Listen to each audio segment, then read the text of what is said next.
오늘 제가 누가복음의 특징에 대해서 몇 가지 말씀을 드리겠습니다. 첫째는 역사적인 관점에서 기록된 복음서입니다. 아주 역사적인 사실에 근거해서 기록해 놓은 겁니다. 예.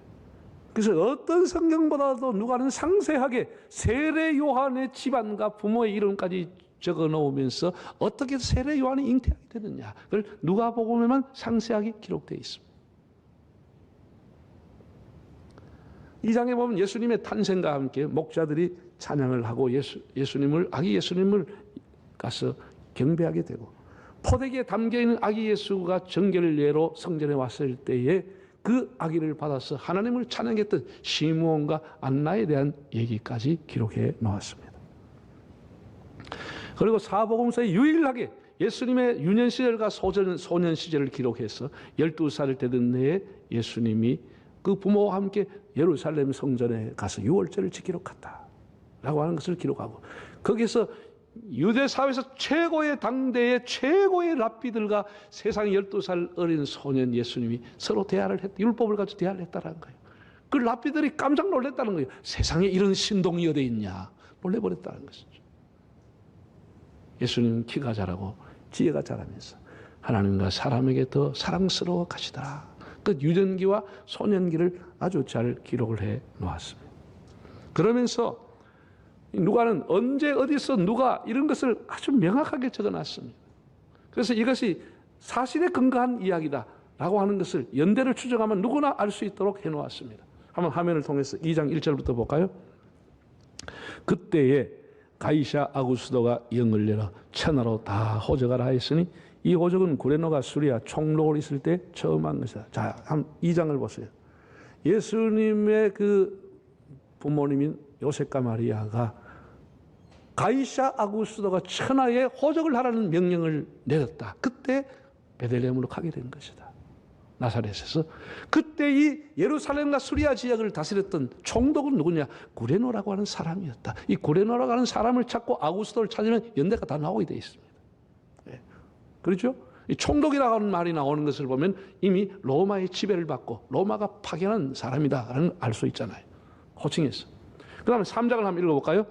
디베리오 황제가 통치한 지 15해 곧 본디오 필라도가 유대의 총독으로 헤롯이 갈릴리 분봉왕으로 등등 세례 요한이라고 하는 사람이 이제 장성해가지고 이제 세상에 세례 요한이 예수님의 예비된 자로 나타나기 시작할 때가 그때를 표현해 나가는 것이죠. 헤롯이 분봉왕으로 있었다. 구레노가 총독으로 있었다.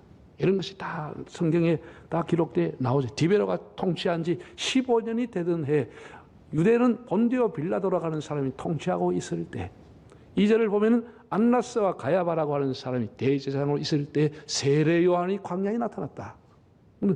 거의 연대가 알 수 있도록 나와 있습니다. 이렇게 다 다니면서 연대를 조사해 가지고 정밀하게 이 누가가 역사적인 관점에서 기록해 놓은 겁니다. 네. 여러분 인생은 적자 인생이 돼야 됩니다. 적어야 사는 겁니다.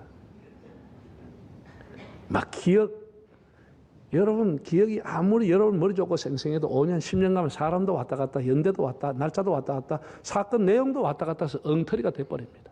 항상 기록을 해놔야 돼요. 기록을. 네?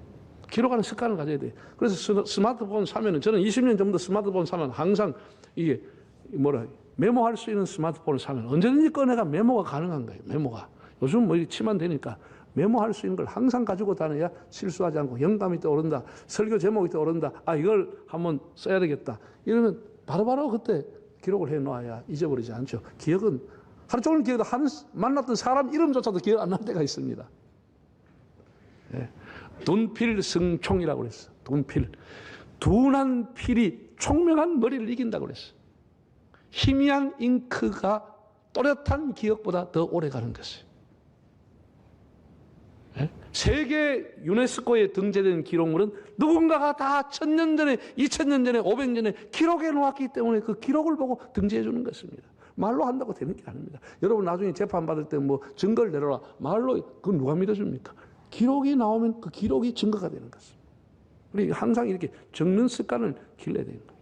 이 누가라고 하는 사람이 다니면서 정확하게 이걸 기록해서 이건 구레노 때, 이거는 누가 할 때, 이거는 아우구스도가 있을 때 다 이 꾸준한 노력이 IQ를 이기는 겁니다. 꾸준한 훈련이 재능을 이기는 것입니다. 희미하지만 별로 발전이 없지만 꾸준하게 하는 것을 이길 수는 없는 겁니다. 꾸준하게 하는 것, 연대를 기록하는 겁니다.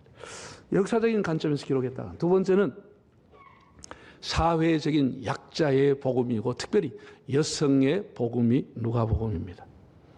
여러분 당시에는 여성이 한마디로 남성에 비해서 사람 취급을 못 받았습니다.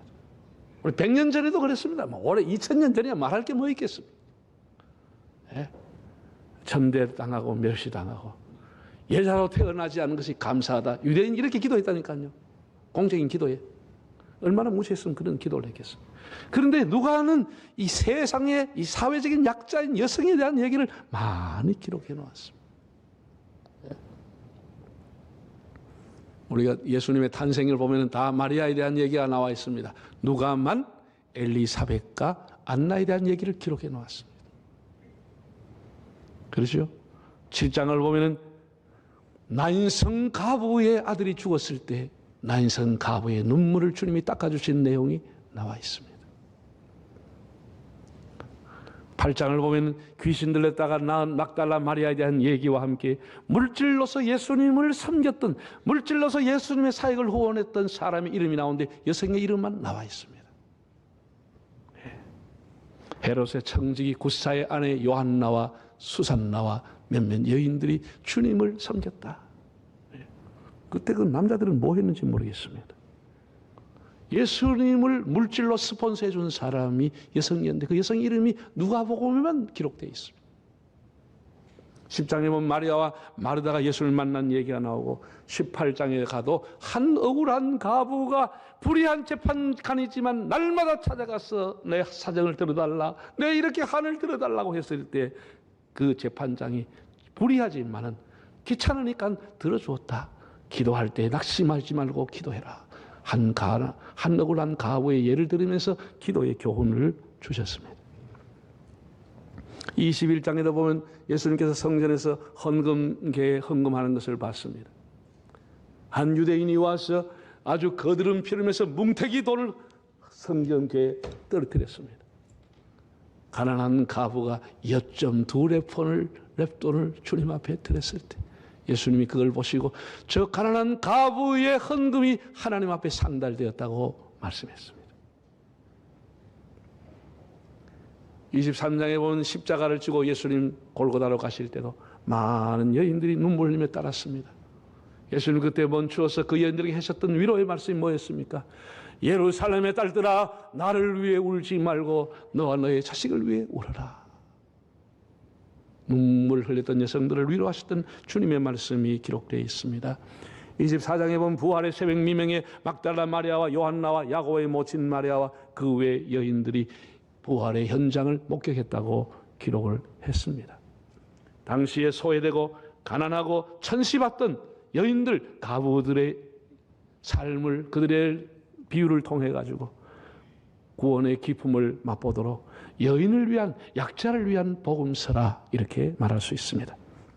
세 번째 누가복음은 다른 복음서에 없는 특별한 기사들이 많은데 그 내용은 거의가 다 죄인의 복음이다 하는 것에 초점이 맞춰져 있습니다. 죄인이 돌아오는 내용입니다. 유대인들은 사마리아 사람들을 개처럼 취급하고 우습게 알았습니다. 유명한 누가복음 10장에 강도만한 이웃을 보살핀 사람이 뜻밖의 사마리아인이었다고 말했습니다. 얼마나 충격을 받았겠습니까? 사람 같지도 않은 그 사마리아 사람이 쓰러져가는 유대인을 살렸다. 얼마나 유대 사회의 충격입니까? 너희도 자비를 베풀고 살아라. 함부로 사마리아 사람 욕하지 말아라. 그런 비유가 아니겠습니까? 누가복음 15장에는 유명한 잃어버린 비유가 나오는데 잃었다가 찾은 양, 잃었다가 찾은 드라크마, 잃어버렸다가 찾은 소위 탕자 둘째 아들의 얘기가 누가복음에만 나와 있습니다. 아주 예수님의 비유 중에 백미입니다. 둘째 아들의 얘기입니다.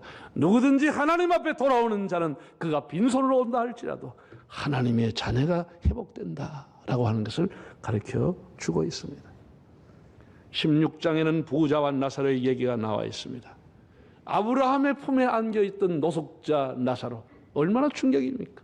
그렇게 자색 옷을 입고 화려하게 살았던 부자는 천길 만길 떨어져서 아브라함에게 목이 타니까 손가락에 물 한 방울 찍어달라고 하소연하고, 멀리 보니 아브라함의 품에 나사로가 안겨있는 겁니다.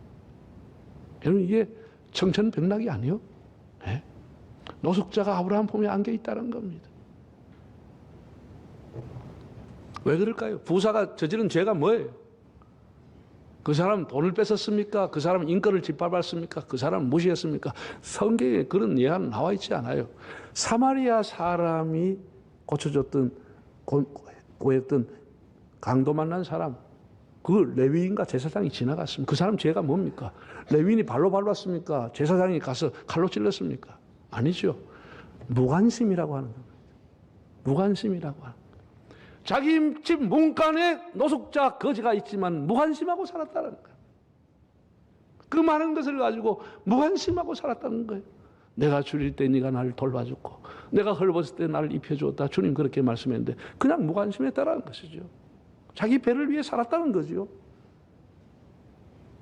여러분, 지금 전쟁을 한 우크라이나를 보세요. 1년이 됐습니다. 러시아의 푸틴이 얼마나 악마입니까? 자기 나라 국민은 안 죽었어요. 군대 간 군인이야 전쟁하니까 죽을 수밖에 없지만 모스크바에 미사일이 떨어지지 않았어요. 감히 우크라이나가 쏘고 싶지만 더 확전될까 봐 못 쓰고 있는 거예요. 자기는 낮밤으로 출근 시간에 마구 갖다 때려가지고 민간인들은 수많은 사람이 죽었어요. 군인들이 전쟁하면 죽으면 어쩔 수 없다 하지만 민간인 어린아이를 그렇게 많이 죽여요? 러시아 국민들은 하나도 안 죽었어요.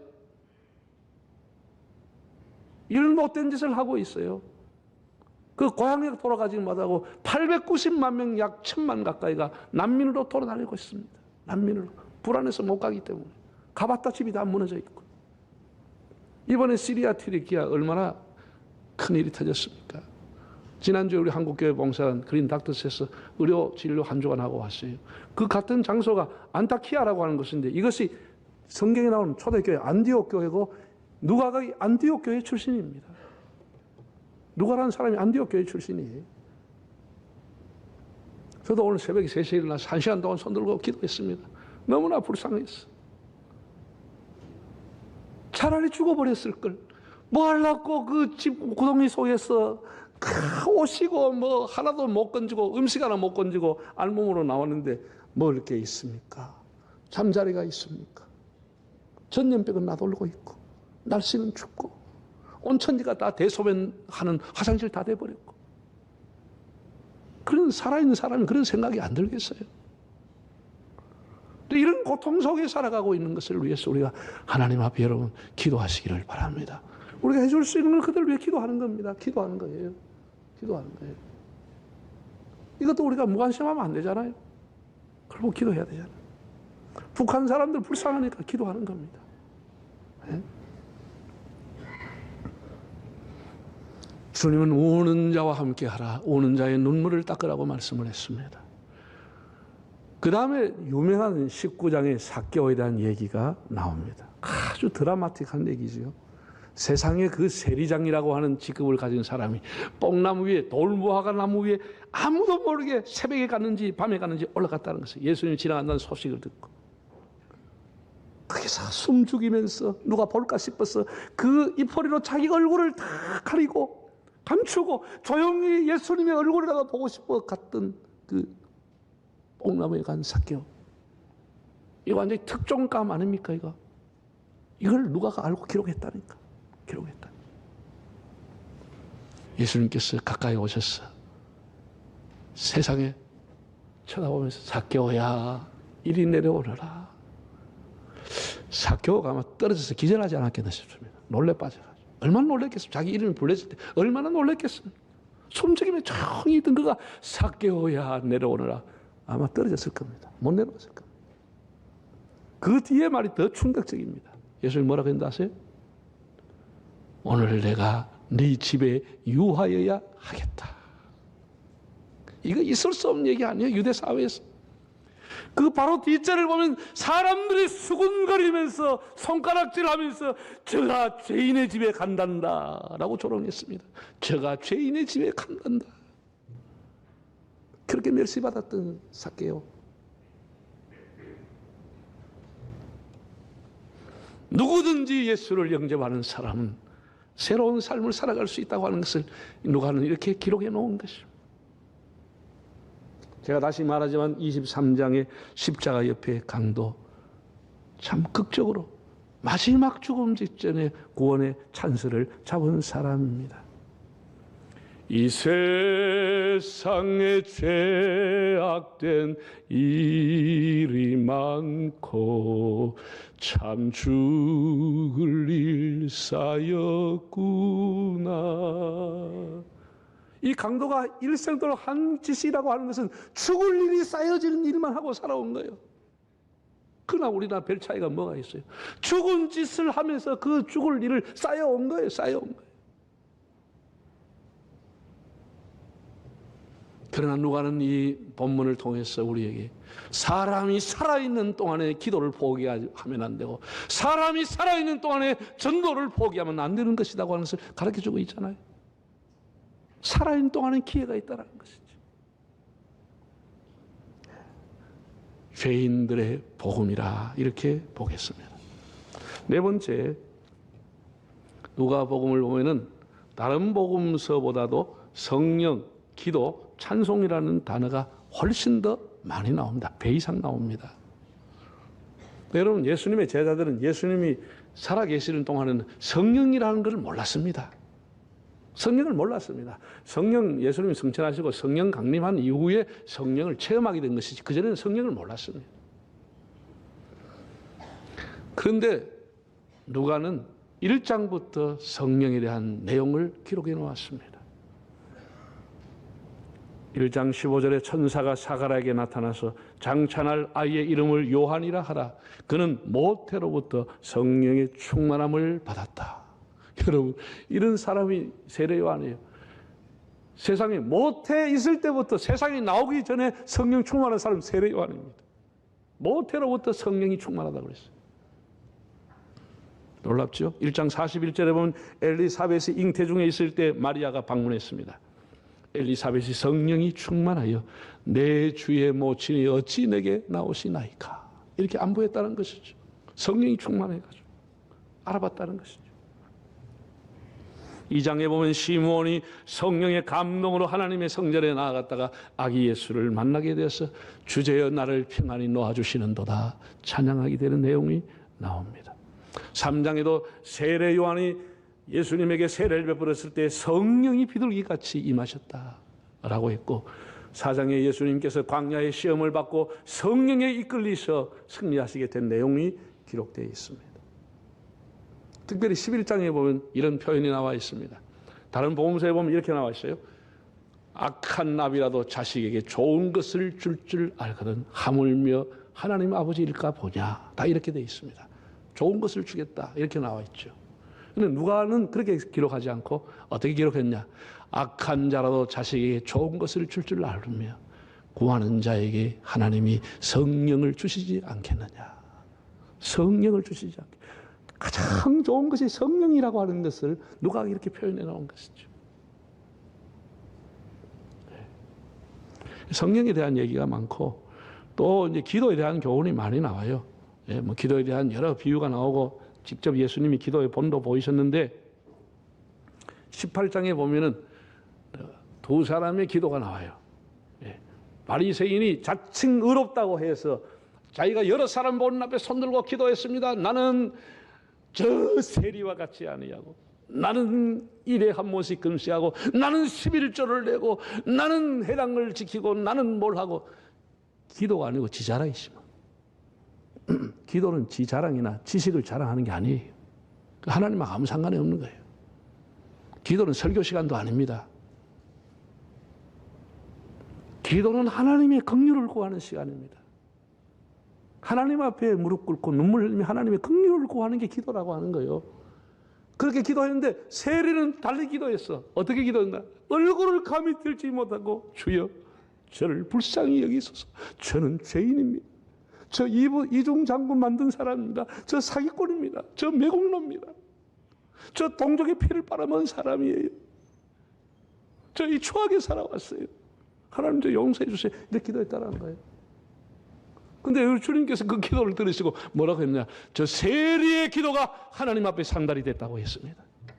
이게 기도라고 하는 걸 가르쳐 주는 거예요. 기도에 대한 교훈이 많이 나와 있어요.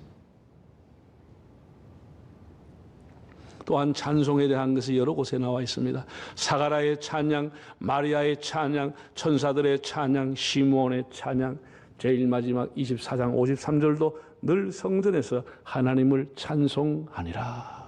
그걸로 누가복음이 맞춰지고 있어요. 늘 찬송하니라. 예? 그는 제가 생각해 봤어요. 어떻게 누가가 이렇게 했을까? 그건 사도 바울의 역량이라고 봅니다. 그는 늘 바울과 동행했습니다. 바울이 감옥에 어디 가서 늘 바울과 함께하면서 바울이 성령 충만하고 늘 기도하며 찬미하는 것을 옆에서 봤던 사람입니다. 바울이 빌립보 옥중에 가서도 하나님 앞에 찬송할 때 하늘 문이 열리고 옥문이 열리고 기도할 때 옥문이 열리며 성령 충만한 감격을 옥에서도 체험했던 사람입니다. 그 영향을 받았던 누가는 이렇게 성령, 기도, 찬양이라는 바울의 스피릿을 받아서 그냥 기도했지 않았겠냐 봅니다. 마지막으로 구원의 보편성, 복음의 보편성이라고 하는 것입니다. 복음은 어느 인종이나 어느 민족에게만 국한된 것이 아니고 모든 사람을 위한 복음이라고 하는 것을 누가는 적어놓고 특별히 이방인들을 위한 것이다. 당연히 유대인도 위하고. 자, 한번 성경 기절을 보실까요? 시므온이 아기를 안고 하나님을 찬송하여 이르되 주제의 이제는 말씀하신 대로 종을 평안히 놓아주시는도다. 내 눈이 주의 구원을 보았사오니 이는 어떻게 만민 앞에 예비하신 것이요 이방을 비추는 빛이요 이스라엘의 영광이로소이다. 또 3장 6절 모든 육체가 하나님의 구원하심을 보리라. 유대인만 한 게 아닙니다. 47절 또 그의 이름으로 죄사함을 받게 하는 회개가 예루살렘에서부터 시작하여 모든 족속에 전파될 것이다. 이방인들까지 포함하는 복음의 보편성이라고 합니다. 복음의 보편성. 예수 그리스도의 약자의 복음, 구원의 복음, 빈자의 복음, 죄인의 복음은 유대를 넘어서 예루살렘을 넘어서 온 민족, 온 족속에게 증거될 것임을 증거하고 있습니다. 선민의식이 가득 찼던 유대인과 바리새인들은 항상 저 세리들 봐라, 저 사마리아 인간들 저 봐라, 저 탕자놈들 봐라, 저 탕자들, 저 여자들 봐라, 저 여자들, 저 사람이가 저게 여자들, 저 강도들 봐라, 저놈들. 항상 이렇게 차별한 거예요. 항상 무시한 거예요. 누가는 아니라고 한 것이죠. 예수님은 잃어버린 자를 찾으러 왔다는 것이죠. 예수님은 그 죄인들을 품어주기 위해 왔다는 것이죠. 그들을 자녀 삼아서 교회를 세우신 주님이라고 하는 것을 소개한 것입니다. 그럼에도 오늘 교회 안에서 우리는 목사니까, 우리는 장로니까, 항존직이니까 담장을 치고 울타리를 치고 우리는 다르다, 클래스가 다르다, 이것은 굉장히 잘못한 것입니다.